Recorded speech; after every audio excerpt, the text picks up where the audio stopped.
तिगाड़ा काम बिगाड़ा। 3 बहुओं के रवैये से सासू माँ बहुत परेशान थी।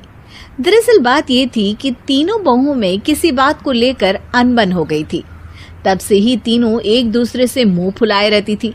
ना कोई सीधे मुंह किसी से बात करती, ना किसी का कहना मानती। पड़ोसी भी इस बात को जानते थे और जाने कैसे कैसे बातें भी करते। इसीलिए सासू माँ ने तीनों बहुओं को तुरंत अपने कमरे में बुलाया। मैं कई दिनों से देख रही हूँ, तुम तीनों अलग अलग सारे काम कर रही हो।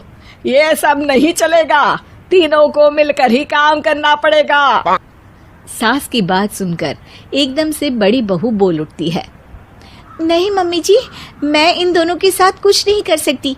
मैं इस घर की बड़ी बहू हूँ, फिर भी ये मेरा कहना बिल्कुल भी नहीं मानती।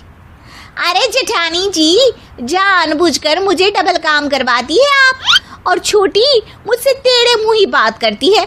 इन दोनों के बीच हमेशा सैंडविच बन जाती है मेरी, और मैं हमेशा आलू की तरह बीच में मसली जाती हूँ। मम्मी जी, इन दोनों को लगता है कि मैं छोटी हूँ तो इनके पैरों तले दब जाऊंगी, लेकिन नहीं, मेरा भी उतना ही अधिकार है जितना इन दोनों का है। बड़ी आई दोनों मेरी चुगली करने के लिए, मुझे क्या कम समझ रखा है।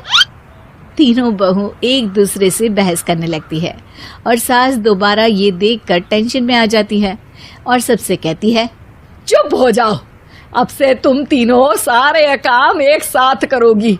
आंख बंद करके एक दूसरे की बात सुनोगी। तुम तीनों इस बात को गांठ बांध लो, वरना अगली छुट्टियों में तुम्हारा अपना मायके जाना कैंसिल। सास की बातें सुनकर डर के मारे तीनों हामी भर देती हैं। जी मम्मी जी, मैं समझ गई। हाँ मम्मी जी, जैसा आप कहें। आप जो कहेंगी मैं वही करूंगी। तीनों बहू सास की बात को गांठ बांध लेती है और वादा करती है कि अब से सारे काम वो तीनों एक साथ मिलकर ही करेंगी। ये सब देखकर सास खुश हो जाती है और वहां से चली जाती है। नीचे जाकर वो देखती है कि घर में शर्मा जी आए हुए होते हैं। सास जोर से आवाज लगाकर कहती है, अरे बहू, जरा चाय बनाकर तो लाना, शर्मा जी आए हैं। सास की बात सुनकर तीनों बहू तुरंत किचन की ओर भागती है और चाय बनाना शुरू कर देती है। मुझे तो एकदम मसाले वाली कड़क चाय पसंद है, तो हम शर्मा जी के लिए मसाले वाली चाय ही बनाएंगे। अरे नहीं दीदी, गर्मी के मौसम में मसाला चाय कौन पीता है। मैं तो शर्मा जी के लिए इलायची वाली चाय ही बनाऊंगी। ये कैसी बात कर रही हैं आप दोनों। मेरी मम्मी ने सिखाया है कि मेहमान को ज्यादा दूध और शक्कर वाली चाय देनी चाहिए, वरना वो घर वालों को कंजूस समझते हैं।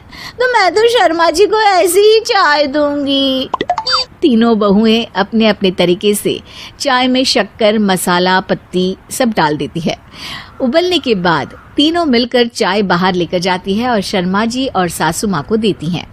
चाय पीने के बाद शर्मा जी सासू माँ को देखकर शर्मा जाते हैं और शर्मिंदा महसूस करते हैं कि आखिर उन्होंने चाय पीने के लिए हामी क्यों भरी। सासू माँ भी चाय पीना शुरू करती है और कहती हैं, अरे बहू, ये कैसी चाय बनाई है? चाय है या मीठे दूध की बासुंदी? हाँ, चाय अच्छी नहीं लगी क्या? कोई बात नहीं, हम पराठा बनाकर लाते।